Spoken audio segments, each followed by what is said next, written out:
Assalamualaikum warahmatullahi wabarakatuh. Salam sejahtera untuk kita semua. Perkenalkan, nama saya Hasrat Junaidi SKM MKes, dosen program studi Kesehatan Masyarakat, Fakultas Ilmu Kesehatan, Universitas Teguh Umar. Tujuan dari pembuatan video ini adalah untuk memenuhi syarat sertifikasi dosen tahun 2025, khususnya pernyataan diri dosen dalam unjuk kerja Tridharma Perguruan Tinggi. Pada kesempatan ini, saya akan mendeskripsikan mata kuliah terkait yang akan saya tampilkan pada video berikut ini, yaitu mata kuliah Dasar Kesehatan Lingkungan. Mata kuliah ini adalah mata kuliah wajib bagi mahasiswa semester 2 program studi S1 Kesehatan Masyarakat Fakultas Ilmu Kesehatan Universitas Teguh Umar yang memiliki 2 SKS dan disampaikan dengan bahasa Indonesia. Penyampaian dari mata kuliah ini menggunakan metode DIA, yaitu Delivery, Interaction, dan Assessment. Delivery meliputi penyampaian materi kepada mahasiswa, diikuti dengan interaction atau interaksi dengan mahasiswa dengan menggunakan dua arah. Dan juga dibarengi dengan assessment, yaitu memberikan penilaian terhadap mata kuliah yang telah diberikan. Adapun CPL dari mata kuliah ini adalah memiliki kepekaan sosial serta kepedulian terhadap masyarakat dan lingkungan, menunjukkan sikap bertanggung jawab atas pekerjaan di bidang keahliannya masing-masing secara mandiri, menguasai konsep, menganalisis, merancang, dan mengembangkan solusi permasalahan, mampu menerapkan pemikiran logis, kritis, sistematis, dan inovatif dalam konteks pengembangan atau implementasi IPTEX yang memperhatikan dan menerapkan nilai humaniora yang sesuai dengan bidang keahliannya. Mampu mengambil keputusan secara tepat dalam konteks penyelesaian masalah di bidang keahliannya berdasarkan hasil analisis, informasi, dan data. Adapun capaian pembelajaran mata kuliah ini adalah setelah mengikuti mata kuliah, mahasiswa diharapkan dapat mengetahui, memahami, menguasai, dan mampu mengimplementasikan teori, konsep, dan prinsip tentang kesehatan lingkungan dalam rangka meningkatkan derajat kesehatan. Adapun deskripsi mata kuliah ini adalah dalam perkuliahan akan dibahas konsep ekologi, simpul-simpul dalam perjalanan penyakit, dan riwayat alamiah penyakit, pengelolaan limbah padat, cair dan gas, pencemaran udara, dan dampaknya bagi kesehatan, higien sanitasi makanan beserta penyakit yang ditularkannya, pengendalian vektor, dan isu-isu kesehatan lingkungan. Adapun metode pembelajaran yang dilakukan pada mata kuliah adalah yang pertama berupa penyampaian materi serta diskusi dengan mahasiswa dan juga studi kasus. Selain itu, mata kuliah ini juga menggunakan website Pintu yang disediakan oleh Universitas Teguh Umar yang dapat diakses oleh seluruh mahasiswa dan dosen. Dosen dapat mengunggah materi-materi perkuliahan dan penugasan yang nantinya bisa digunakan oleh mahasiswa untuk mengumpulkan penugasan. Evaluasi mata kuliah dilakukan melalui UTS, UAS, kuis, dan penugasan. Kuis dan tugas diberikan sebanyak 2 kali selama perkuliahan. Tugas ini dilakukan secara berkelompok yang dipresentasikan di akhir perkuliahan. Bobot nilai pada mata kuliah Dasar Kesehatan Lingkungan yaitu UTS sebesar 25%, UAS sebesar 25%, kuis 10%, dan penugasan diberi bobot sebesar 40%. Sehingga total bobot nilai mata kuliah Dasar Kesehatan Lingkungan sebesar 100%. Demikian penjabaran mata kuliah Dasar Kesehatan Lingkungan yang dapat saya sampaikan. Silakan menyimak video pembelajaran berikut ini. Terima kasih. Assalamualaikum warahmatullahi wabarakatuh. Waalaikumsalam warahmatullahi wabarakatuh. Pagi semua. Bagaimana kabarnya hari ini? Alhamdulillah sehat ya. Baik, seperti biasa sebelum kita kuliah, pertama kali apa? Kita berdoa. Silakan, ini muslim semua ya? Iya, berarti berdoa silakan. Berdoa selesai. Baik, sebelum kita masuk mata kuliah hari ini adalah pertemuan ke-6.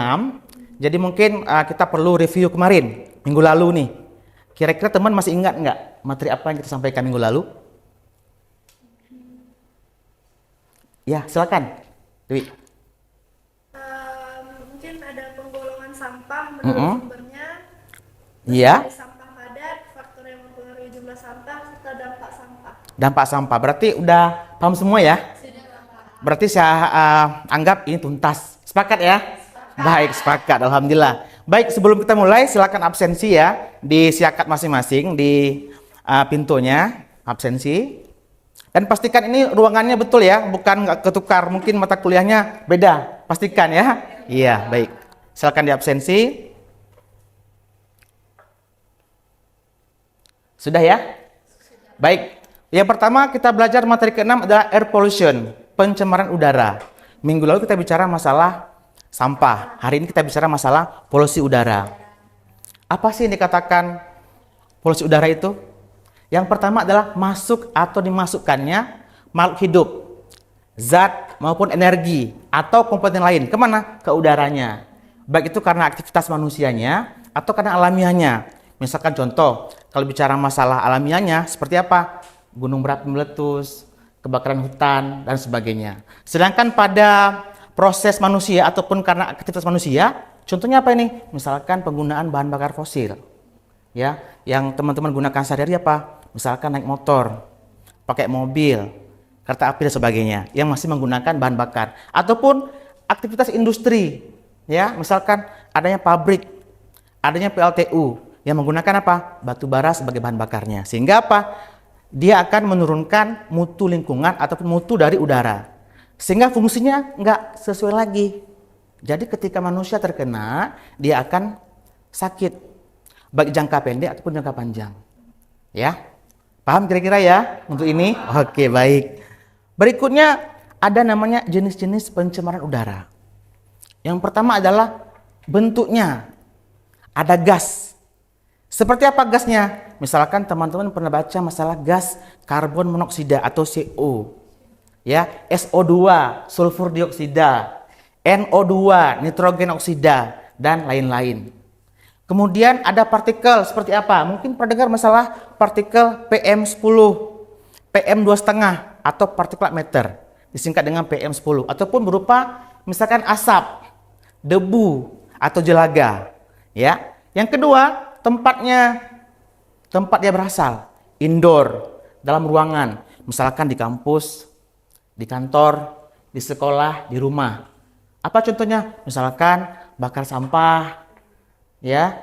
Yang kedua, outdoor, di luar. Artinya terjadi di mana? Di luar atmosfer atau di luar ruangan. Ya, misalkan tadi apa? Contohnya adalah aktivitas manusia, mobilitas, menggunakan transportasi ataupun industri.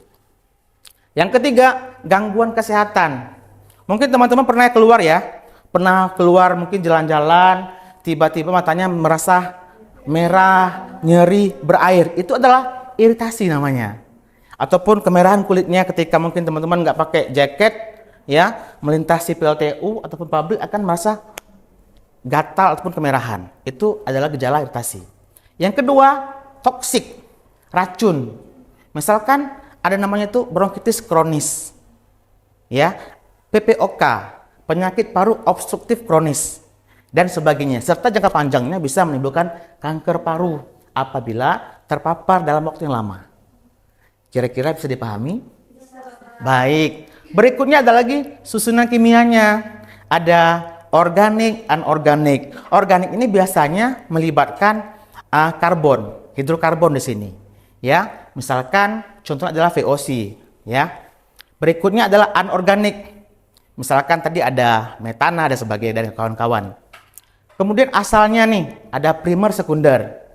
Primer ini dari sumber langsung. Misalkan dari aktivitas manusia mengeluarkan gas SO2, ya, gas karbon monoksida. Itu primernya langsung ke atmosfer. Tapi sekunder ini adalah primer tadi sampai di atmosfer dia akan bercampur dengan lain. Misalkan SO2 itu bercampur ketemu air, dia akan jadi apa? Hujan asam. Ya, jadinya primer bertemu si air tadi, SO2-nya turun jadi hujan asam. Itu yang dikatakan sekunder, ya. Yang berikutnya dampaknya ada langsung dan nggak langsung tadi. Langsung kerasa, ya, nggak langsung dia jangka panjang. Ya, misalkan PPOK dan sebagainya. Clear ini ya? Ya, berikutnya adalah komposisi udaranya nih. Ternyata oksigen berapa kandungannya? 20,94%. Lainnya tertinggi apa di situ? Nitrogen 78% sekian-sekian. Pertanyaannya, teman-teman ketika bernapas bagaimana? Apakah teman-teman hanya milih, oh saya pilih oksigen aja nih gitu. Oh saya nggak mau oksigen, saya hanya nitrogen gitu. Atau bagaimana kira-kira? Enggak. Artinya teman-teman menghirup semua dihirup. Tetapi yang dipakai cuma oksigen, yang lainnya tidak mengalami metabolisme. Jadi ketika teman-teman itu bernafas, mengembuskan nafas, dia keluar. Nggak menetap dia, keluar. Begitu ya? Iya. Kemudian penyebab pencemaran udara. Apa sih kira-kira? Mungkin ada yang mau? Ya, boleh silakan. Siapa namanya sebelumnya? Baik,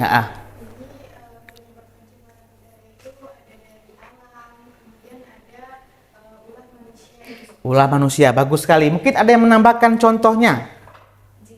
Iya. Jika untuk penyebab dari alam itu bisa jadi dari debu letusan gunung berapi, terus juga pembusukan sampah organik, debu pembangunan angin. Iya, angin. Ya, terus kalau misalnya dari kegiatan manusia itu bisa dari debu dan dari industri, zat kimia dan disemprot ke udara dan pembakaran bahan bakar. Baik, udah sempurna ya, udah cukup ya, udah menguasai kembali nih semua nih kayaknya. Sudah sangat menguasai ya. Benar semua nih sepertinya, ada alam, ada debu di sini ya. Letusan gunung berapi, artinya alam ini bukan kehendak kita. Bukan disengaja maksudnya, ya. Pembusukan sampah organik, ya. Yang ketiga debu, misalkan debu itu karena dibawa oleh angin, itu penyebab alamiah. Yang kedua karena aktivitas manusia meliputi industri, ya. Yang kedua dari zat kimia ke udara, misalkan contohnya adalah ketika petani menggunakan pestisida, terbang dia, ya. Yang ketiga pembakaran bahan bakar atau bahan bakar fosil, misalkan dari bensin, ya. Ini dampaknya banyak bahan bakar ini, ya. Timbal kemana-mana dampaknya dia, ya, baik itu pada manusia ataupun yang lainnya, ya. Kemudian ada namanya itu kontaminasi udara ambien. Kontaminasi udara ambien itu adalah udara sekitar kita, ya. Ada 6 ini indikatornya. Yang pertama adalah karbon monoksida atau CO. Yang kedua adalah lead atau timbal plumbum, ya. Kemudian ada nitrogen dioksida, sulfur, ozon, sampai dengan PM tadi, ada PM10 dan PM2,5. Kemudian ada air toksik tadi ya. Ini volatile organic compound, itu dari hidrokarbon, ya. Kemudian ada herbicide dan pesticide. Penggunaan herbisida dan pestisida. Nanti mungkin untuk ini ada materi khusus yang akan kita pelajari ke depan. Bukan di pertemuan hari ini. Baik. Berikutnya adalah kriteria polutan. Ya, yang pertama itu adalah major source, ya. Sumber utamanya, ya, ada CO, ada PM10, ya, dan ada timbal. Di sini kalau CO itu kebanyakan dari mana? Dari transportasi dihasilkan. Karena mengapa sekarang transportasinya masih menggunakan bahan bakar fosil, bensin, pertamax dan kawan-kawan. Walaupun sekarang sudah ada kebijakan menggunakan listrik, tetapi kayaknya masih sedikit ya. Kenapa kira-kira? Kebijakan baru. Masyarakat enggan nggak menggunakan listrik? Masih enggan karena masih mahal ya. Masih mahal. Beli mobil murah, pas ganti harga mobil baterainya. Itu mungkin ke depan harapan kita sudah baterainya semakin murah ya, sehingga kita bisa hemat energi.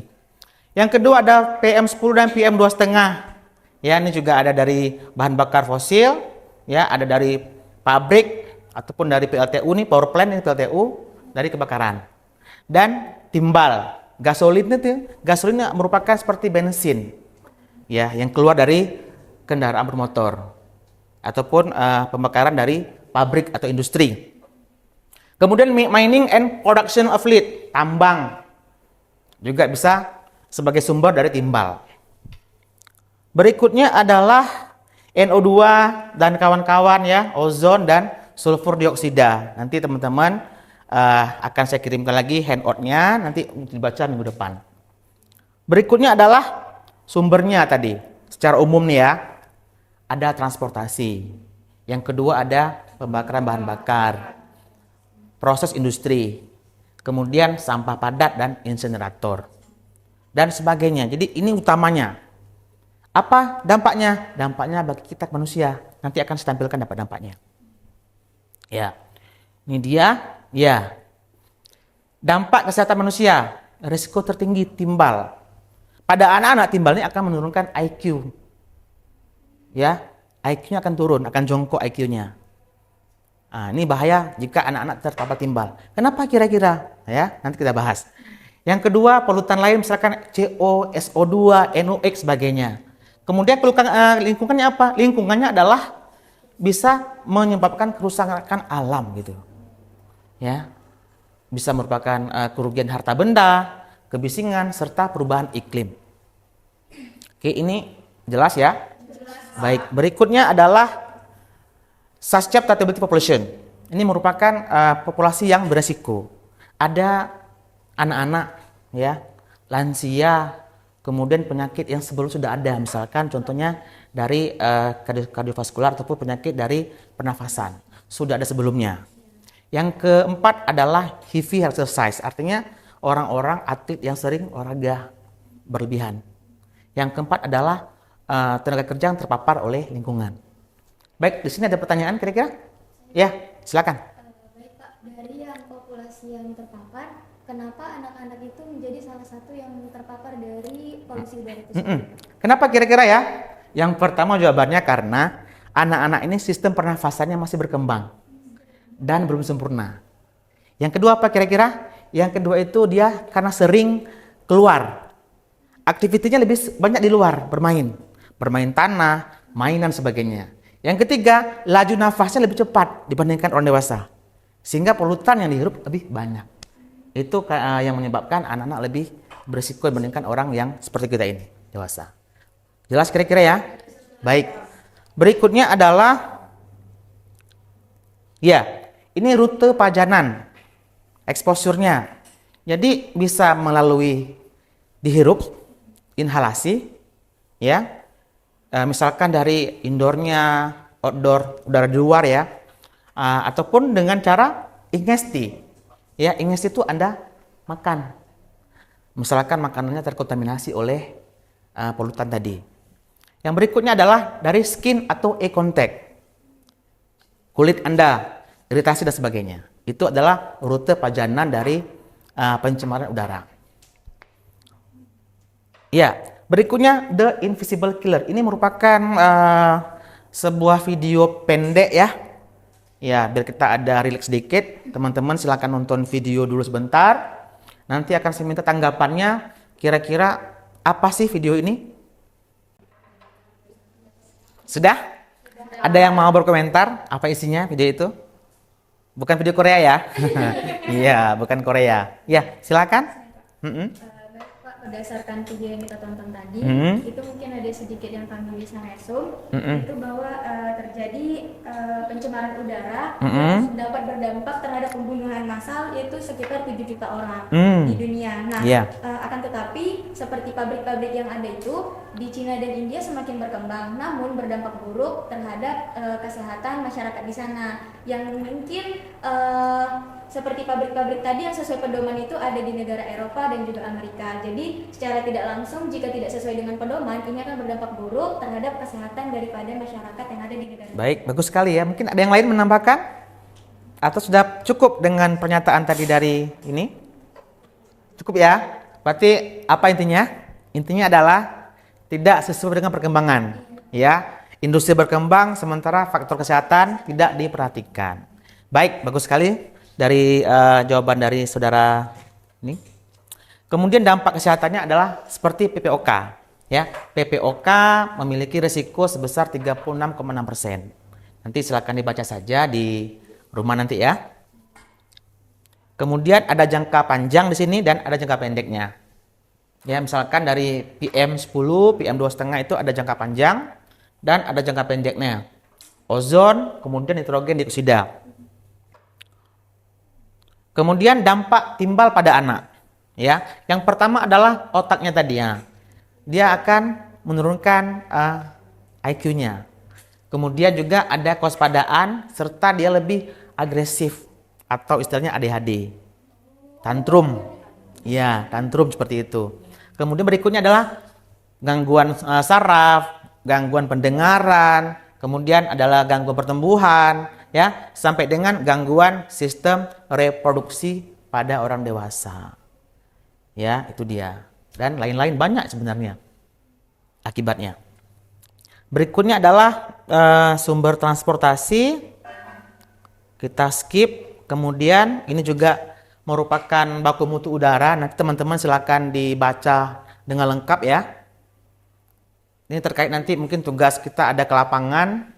Mungkin 2 minggu akan ada tugas lapangan. Kita akan survei lapangan. Teman-teman silakan baca dulu ini baku mutunya ya. Berikutnya adalah ini standarnya. Dan ini adalah sebuah contoh dari penelitian yang melibatkan tikus atau mencit ya, yang terpapar oleh bahan bakar kendaraan bermotor. Dipaparkan, kelihatan nih yang mana yang sehat dan mana yang nggak sehat. Ya, ini teman-teman mungkin juga sama dengan perokok nanti. Perokok juga bisa menyumbangkan pencemaran udara, ya, smokers. Kemudian berikutnya adalah ini adalah case study. Silakan teman-teman bentuk 2 kelompok, ya, boleh 2 kelompok boleh silakan. Yaitu terkait masalah apa sih dampak negatif dan positifnya dengan adanya PLTU serta bagaimana caranya menanggulanginya.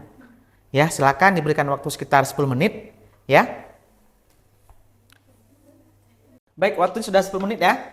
Mungkin silakan kelompok 1. Baik Pak, ya. Kelompok 1 izin kalau untuk dampak pencemaran udaranya menimbulkan polusi udara di sekitaran permukiman yang terletak di PLTU. Namun ada juga di balik pencemaran udara ini di balik dilaksanakannya berdirinya PLTU ini ada dampak yaitu terbukanya lapangan kerja bagi masyarakat sekitar Pak gitu. Baik. Cukup ya? Berarti sangat-sangat bagus ya jawaban dari kelompok 1. Kita berikan aplaus. Baik, karena waktu kita sudah 2 jam ya. Materi hari ini saya padahi. Ya, saya padahi ya. Nanti jika ada pertanyaan, silahkan minggu depan kita diskusi kembali. Ya. Baik, cukup sekian. Wassalamualaikum warahmatullahi wabarakatuh.